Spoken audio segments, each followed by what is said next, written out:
Alright, so welcome back to my channel. I'm going to cut out this grill. It's my factory Type R grill. I seen a picture of one. It looked like a factory one, but it had air opening in here for more air.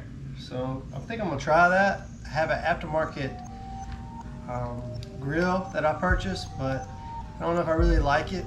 So I'm going to try to see what this does, how it turns out. So stick with this for a DIY possibly. Thank you. Okay, so here is the mock-up. I might even tweak it around the side. Kind of goes with the lines. So I'm gonna try to Dremel it out and see how it looks.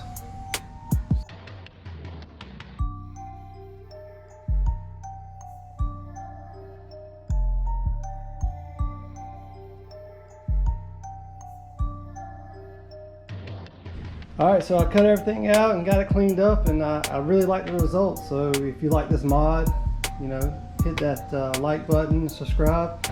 I got more stuff I'm going to do to the car. Check it out.